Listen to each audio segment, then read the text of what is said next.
자, 우리가 1부에서는 제 6국면까지 알아봤어요. 벌집 순환 모형에서 집값이 바닥일 때 나타나는 특징들 이런 것들을 알아봤고 이제 과연 6국면에서는 아직 부동산을 매수하기에는 매매를 하기에는 조금 이른 감이 있다. 그런 부분들 좀 느낌을 받았는데 네. 그러면 가장 우리가 최적적으로 네. 이때 시기에 사면 가장 좋겠다 싶은 건 1국면일 것 같기는 하거든요. 네.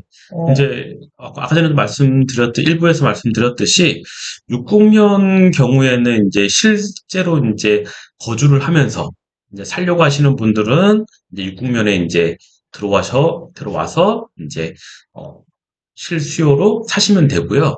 이제 투자를 하시는 분들은 내가 지금 하나를 가지고 있는데 추가로 이제 하나를 더 구입하려고 하시는 분들은 6국면이 너무 지루할 수가 있어요. 그러면 이제 1국면에 이제 들어오면 말씀드렸던 갭 투자를 하실 수 있는 그런 단계가 오거든요. 예, 그럼 투자자 입장에서는 자기 자본 비율이 낮으면 낮을수록 좋죠. 예, 그게 바로 이제 매매 가격은 이제 보합이거나 약간 낮아질 수 있는데 네. 전세가가 점점 높아지겠죠. 높아지는. 그 왜 전세가가 높아지냐면 아직까지는 사람들이 공포가 있어요. 집을 매수하기까지는. 6국면이 반탁이라고 생각을 했는데 지하실이 있네? 그렇죠. 그러면은 실제로 거기에 이제 실제로 거주를 해야 되시는 분들은 그게 조금 더 빠져도 솔직히 뭐 큰 리스크는 없어요. 그렇죠, 어차피 자기가 사는 거니까. 네네. 근데 투자하시는 분들은 내가 적당한 좋은 판단으로 인해서 들어갔더니 또 어떤 우리나라 경제뿐만 아니라 뭐 세계 경제 또 위기 뭐 그런 걸로 인해서 강제적으로 또 팔아야 되는 또 리스크가 있다 보니까 이제 그런 리스크를 조금 버린다라고 하면 이제 약간 전세가율이 높아지면 나의 자기 자본이 조금만 들어갈 수 있는 부분들이 있거든요. 그런 얘기들이 있더라고요. 요즘에 이제 유명한 좀 부동산 얘기하시는 분들, 구분을 좀 짓는, 그러니까 어쨌든 1국면이다, 또 2국면까지 간다, 좋아지려고 하면, 그러면 누군가가 부동산을 이제 매수를 해줘야 되잖아요. 수요가 나타나야 되는데, 과연 이 수요가, 누가 될 것인가? 지금 이제 고령층은 아닐 것 같고. 그죠? 오히려 그분들은 이제 매도를 하는 그런 입장이어야 될 테고. 그 다음에 이제, 2030은 이미 갭 투자에 피를 봤잖아요. 영끌에서. 한번 힘이 들어. 애초에 가진 돈도 그렇게 크지 않을 거고. 그러면 다시 한번 뭐 금리가 엄청 싸지고 해서 지난번 내 실패를 어떻게 말해야겠어. 약간 그런 특수한 상황이 오지 않으면 안 될 것 같아요. 그러면 결국에 지금 한 50대, 40대? 40대, 50대? 이쪽이 지금 어쨌든 받아준다면 받아줘야 되지 않을까. 근데, 그 세대가 IMF를 겪었고, 사회 진출한 지 얼마 안 돼서 IMF를 겪었고, 그 다음에 서프라임 사태라는 사태를 받다 보니까, 부동산에 대해서 그 이전 세대, 그분들은 이제 불패 신화만 봤잖아요. 그렇죠. 고령층들은 불패 신화를 봐서 무조건 부동산이 아직도 무조건 부동산이야 이러시는데, 그런 분들이 많은데, 이쪽은 약간 조금 신중하다. 그래서 이거 과연 사는 사람이 더 없지 않을까? 뭐 이런 얘기도 있긴 하더라고요. 그러니까 참 보면은 그래요. 이게 참 부동산이라는 게 이게 솔직히 이거는 어떤 투자의 어떤 하나의 뭐 상품일 수도 있는데요. 아까 제가 말씀드렸듯이 이게 의식주랑 관련이 되어 있다 보니까 또 사람들이 금방 또 잊기도 하는 것도 같아요. 어쨌든 뭐 필수적으로 필요하니까. 그러니까 필수 요소 중에 하나다 보니까 이게 뭐 사람들이 그런 부분들이 되게 많거든요. 사람들이 뭐 쉽게 얘기하면 그래요. 이제 강남에서 집이 있던 사람들이 강남을 떠나면 다시 못 들어온다. 그래서 안 판다. 그런 것도 있고요. 그러면 또 제가 좀 우스갯소리로 말씀드리는 건데 그러니까 하나를 가지고 있는 사람들이 항상 두 개는 제가 가지라고는 얘기를 드려요. 저 역시도 마찬가지지만. 왜냐면 이게 하나를 팔고 나면은요. 다시 못 사요. 쉽게 진입하기가 어려워요. 왜냐면 내가 좋은 가격에 팔았으면 다른 물건들 안 올랐을 거예요. 같이 오르겠죠. 그 가격 갖고 못 사는 거예요. 그러니까 내가 두 개를 갖고 있으면 어차피 사람이 살아야 되잖아요. 그죠? 그렇죠. 예. 사는 부분들이 당연히 필요하다 보니까 하나를 내가 팔아도 또 하나를 내가 이동할 수 있는 그런 것들이 자꾸 그러니까 저보다 뭐 한 10살 정도 더 많으신 분들이 그런 생각이 더 많이 있는 것 같아요. 그러다 보니까 좀 가격이 조금 빠졌다라고 생각이 들면 또 그런 분들이 또 시장에 저절로 그냥 네. 진입이 되는 거죠. 자, 그러면 이제 우리 일국면에 대해서 한번 네. 좀 본격적으로 한번 알아볼까요? 네. 그러니까 일국면은 약간 이제 회복기라고 말씀을 드리는 건데요. 이게 오랜 기간 동안 이제 하락과 침체기를 겪으셨잖아요. 네. 그러니까 신규로 이제 진입하려고 하시는 분들이 매매보다는 전세를 살려고 하시는 분들이 꽤 있으세요. 전세, 그러니까 우리가 쉽게 얘기하면 이제 임대차 3법이라든지 그런 거 발생을 했잖아요. 그죠? 네. 시작을 하면서 5%씩 인상을 하기도 하고, 그러면은 점점 내가 처음에는 뭐 1억에 들어갔다라고 하면은 또 2년 뒤에 5%가 올라가고 뭐 그런 부분이 있다 보니까 전세가율이 점점 더 높아진단 말이에요. 네. 그러면 매매가는 정체가 되어 있다라고 하면 그 차이가 줄어들기 때문에 투자를 하시려고 하는 분들한테는 적기인 거고, 네. 이제 점점 매물이 소화가 되다 보면 이제 건설사 입장에서는 다시 아파트를 짓기 위해서 청약을 또 받을 거고요. 네. 그럼 이제 청약률도 높아질 것이고, 이제 신규 아파트에 대해서 이제 신규 아파트 가격 자체도 높아지면서 이제 다시 또 호황기가 시작을 하겠죠. 네. 그런 부분들이 있습니다. 그럼 우리 소장님께서는 네. 어느 정도쯤 되면 뭐 정확히 알 수는 없죠. 네. 또 워낙 부동산이 또 네. 주기가 좀 긴 편이기도 그렇죠. 하고, 그래도 뭐 올해 안에 네. 아니면 내년 상반기, 하반기, 뭐 이런 상반기, 하반기 정도로 구분해 보면 네. 올해 하반기 있죠. 내년 상반기, 내년 하반기 어느 정도에 가면 그래도 이제 집을 살려고 하시는 분들, 고민하시는 분들이 네. 살만할까? 제가 지금 보고 있는 건 올 7월 말, 올 8월 초일 것 같아요. 그리고 네. 지금부터 아마 5월 달, 6월 달이 좀 보셔야 되는 거 있는데 화두가 될 것 같아요. 이제 전세 계약이 이제 그 임대차 3법 중에 이제 그 계약갱신 청구권이라는 거를 한번 사용하신 분들은 요번에는 이제 사용할 수가 없거든요. 그러면 집을 이제 세입자 입장에서는 이제 솔직히 뭐 임대인 입장에서는 뭐 2년 뒤에 5% 정도 올릴 것 같으면 네. 요즘에 이제 다시 시세, 네. 주변의 시세를 다시 확인을 하겠죠. 그래서 기사 내용을 보면 4년째 전세를 살고 있는 임차인이 지금 7월 말 전세 계약이 종료가 된다라고 해요. 근데 집주인은 전세금을 5% 이상 올려받고 싶다는 연락을 받았다라고 합니다. 네. 그걸 왜냐하면 앞으로 또 4년 동안 긴 시간이잖아요. 그죠? 네. 그 5% 안에서 하면은 또 임대인 입장에서는 자기는 손해본다고 생각을 하시는 분들이 있다 보니 이제 한 번에 조금 많이 올려받고 싶어 하는 경향이 생기다 보면 세입자 입장에서는 이거를 올려주고 계속 살 것인지 아니면 사야 될 이제 매수를 할 건지 살 집을 아예 그냥 사버릴 건지 그렇죠. 딴 데라도 네. 그 정도 내가 뭐 용산구라고 하면은 집값이 싸진 않잖아요. 네, 그죠? 그렇죠. 그러다 보면 조금 뭐 서울 외곽 쪽이라든지 아니면 경기도 쪽으로 가면 충분히 또 매수할 수 있는 그런 상황도 되거든요. 이제 그런 것들이 이제 올 7월 달, 8월 달부터 해가지고 계속 올 하반기까지는 계속 저런 뉴스들이 계속 나올 수 있다라고 저는 생각이 들거든요. 그러면 이제 네. 이런 이슈들로 인해서 아까 우리 국면에서 봤을 때 거래량이 좀 늘어날 수도 있는 상황이 그렇죠. 나올 수는 있겠네요. 네. 일단은 뭐 임대가 높아져 버리면 이럴 바에는 차라리 내가 살고 있는 동네는 못 산다 하더라도 서울 중심에 그렇죠. 있는 집이 약간 외곽으로 조금만 빠지면 그렇죠. 그 전세금에 차라리 집을 살 수도 있는 아니면 조금 이제 대출이 익힌다거나 그렇죠. 그런 부분들이 네네. 분명히 있을 수 있거든요.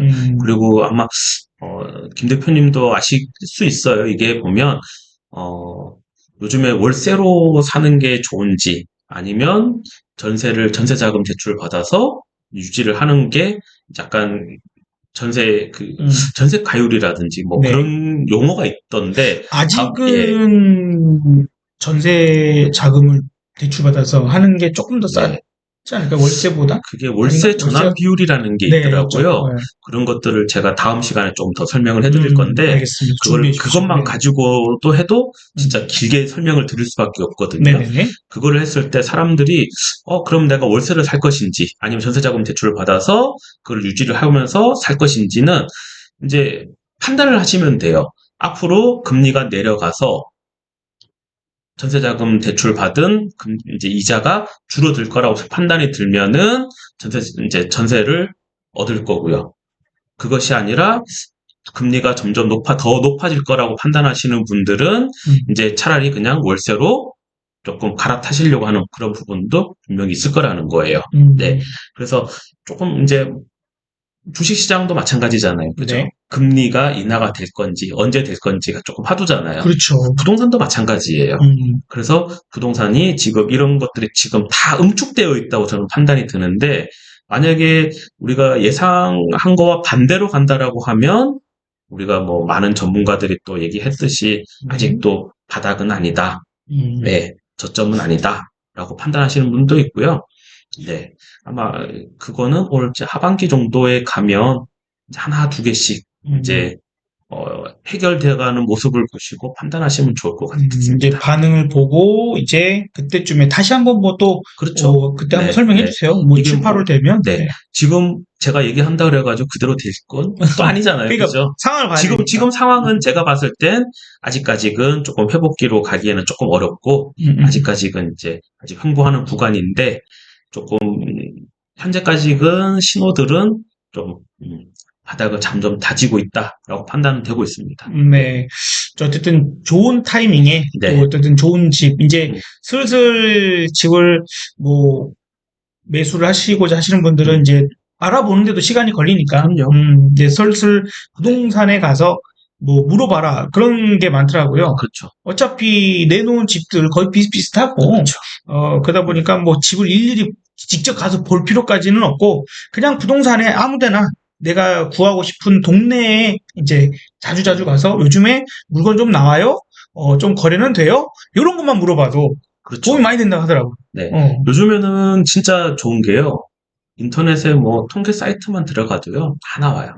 네. 요즘에는 뭐 저희도 그렇지만 전세를 계약을 해도 주민센터 거기 가서 신고도 해야 되고요. 전월세 신고제를 다 하거든요. 그 신고도 해야 되고 그런 자료들이 통계 사이트에 다 나오기 때문에 얼마에 어떻게 거래가 됐고 전세가 어떻게 나갔고 월세가 얼마에 나갔고 하는 것들이 다 나와요. 그런데 내가 봐왔던 집이 11층이야. 11층이 거래가 됐는지 안 됐는지 어떻게 알까요? 나와요. 나와요? 네. 그러니까 호수는 안 나오는데 11층이라고 떠요. 그러면은 내가 봐왔던 집이 얼마에 거래가 됐다라는 걸 알면 요즘에는 그 정도 가격에 거래가 되고 있네 라고 판단이 들면 내가 가지고 있는 자금만 있다라고 하시면 한번 적당한 가격이라고 판단이 되실 거라고 생각합니다. 예를 들어서 11층에 이제 호수가 몇 개 있으면 혹은 이제 동이 이렇게 동도 다 있을 나와요. 테니까 그래서 대충 비슷하겠죠. 그렇죠. 그 층수라면 맞아요. 층수별로는 약간씩은 차이 날 수 있으니까. 그렇죠. 그러니까 선호하는 것들을 하면 부동산 중개업소에 가시면은요. 친절하게 다 알려주시잖아요. 그리고 그분들도 하나를 거래하기가 쉽지 않은 요즘에는 형국이다 보니까 아마 상담도 잘 해주실 거고 그리고 좋은 가격이라고 판단이 되시는 것들은 그 동네 오래 사시면 아실 거예요. 이 정도 가격이면 예전에 어느 선이다. 그리고 고점 대비 많이 빠졌다. 내지는 요즘에 전세가 얼마였는데 그런 거를 하시면 전세가보다 매매가가 빠질 일은 아무래도 쉽지 않겠죠. 그죠? 네. 그래서 역전세란이라고 뭐 그런 얘기가 들리기는 해도 그런 것들은 약간 좀 지방의 경우들이 좀 많이 발생되는 것 같고요. 뭐 서울이라든지 그런 데는 좀 쉽게 발생할 수 있는 그런 부분들은 아닌데 그런 것도 잘 판단하시면 좋을 것 같습니다. 네. 그러면 이제 우리가 아까 이제 종합적으로 이제 6국면에서 이제 1국면 이런 것들을 판단을 하기는 해야 되는데 지금 뭐 강남의 좀 핫한 지역들은 1국면의 모습이 일부 나오는 것 같기도 하다. 그런데 이제 7, 8월 뭐 요 부분들에서 앞서서 말씀해 주신 것처럼 지금 그 전세가 종료가 되고 전세 종료로 인해서 임대금을 많이 높여서 네. 전세금을 높여서 받으려고 하는 그런 계약이 많이 나오게 된다면 이제 거래가 늘어날 수도 있고 그렇게 되는 자본 일단 두고 보자 이거죠. 그렇죠, 그렇죠. 지금 네. 이제 5월 달이니까 네. 어차피 한 7월, 8월쯤 돼서 그런 모습이 나타나게 된다면 그때에서 한번 이제 내가 집을 알아보고 그때부터 다녀도 뭐 늦진 않겠네요. 그럼요. 그래서 확인을 하자라는 거예요. 지금 뭐 섣불리 이거 지금 좋은 가격입니다. 무조건 사세요. 그거는 이제 업자의 이제 그거고요. 네. 만약에 투자자 입장에서는 만약에 아까 전에 말씀드렸듯이 전세 가격이 높아지면 높아질수록 내가 내 자본이 적게 들어가기 때문에 그래서 진입할 수 있는 구간이라고 생각이 드니까 이제 한번 유심히 보자라고 말씀을 드리는 거고 실수요자들은 좀 다르다라는 거. 실수요자는 조금 다르다라는 거. 투자자 입장이 먼저. 네, 그렇죠. 이거 실수요자는 조금만 더 기다렸다가 기다리면 안 되죠. 기다리면 안 돼요. 왜냐하면 네네네. 그 전세가율이 높아지면 내가 못 들어가잖아요.